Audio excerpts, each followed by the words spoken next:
क्या आपने कभी सुना है कि बच्चे का जन्म सोने के पाए में हुआ या लोहे के पाए में?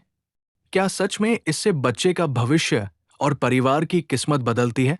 आज हम जानेंगे जन्म का पाया क्या होता है और इसका असली रहस्य। ज्योतिष शास्त्र में जन्म के समय कई बातें देखी जाती हैं, जैसे राशि, नक्षत्र, लग्न, और इन्हीं में एक महत्वपूर्ण विषय है जन्म का पाया। पाया ये बताता है कि जन्म लेने वाला बच्चा स्वयं के लिए और परिवार के लिए कितना शुभ या अशुभ प्रभाव लेकर आया है। पाया का सामान्य अर्थ पैर, स्तंभ या आधार होता है, जैसे पलंग, टेबल या स्टूल के पाए। ज्योतिष में पाया का अर्थ जन्म के समय बच्चे की शुभ शुभ स्थिति का आधार, यानी बच्चा परिवार के लिए शुभ है या अशुभ, ये पाया से देखा जाता है। पाया के 4 प्रकार होते हैं: सोने का पाया में रोग की संभावना, परिवार में कलह और आर्थिक हानि। ध्यान दें, नाम अच्छा है पर फल मध्यम या अशुभ माने गए हैं।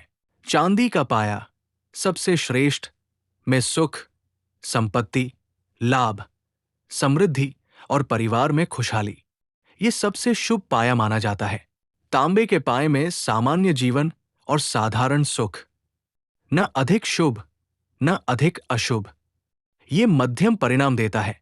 लोहे के पाए में रोग, शोक, व्यापार में हानि और परिवार को परेशानी, ये सबसे कठिन पाया माना जाता है। ज्योतिष में नक्षत्र से भी पाया देखा जाता है। आर्द्रा से 10 नक्षत्र तक चांदी का पाया, विशाखा से 4 नक्षत्र तक सोने का पाया, पूर्वाषाढ़ा से 7 नक्षत्र तक तांबे का पाया, रेवती से 6 नक्षत्र तक लोहे का पाया।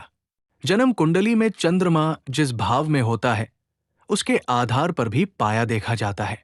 सोने का पाया 1, 5, 9 भाव में चंद्रमा, चांदी का पाया 2, 6, 10 भाव में चंद्रमा, तांबे का पाया 3, 7, 11 भाव में चंद्रमा, लोहे का पाया 4, 8, 12 भाव में चंद्रमा।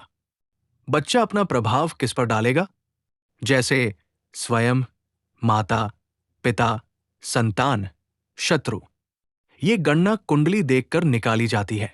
ध्यान रखें, पाया अंतिम निर्णय नहीं होता। पूरा परिणाम देखने के लिए लग्न, चंद्रमा, दशा, ग्रह स्थिति और योग देखना भी जरूरी है। जन्म का पाया एक महत्वपूर्ण ज्योतिषीय संकेत है, लेकिन ये पूरी कुंडली का केवल एक भाग है। इसलिए केवल पाया देखकर डरना या खुश होना सही नहीं है।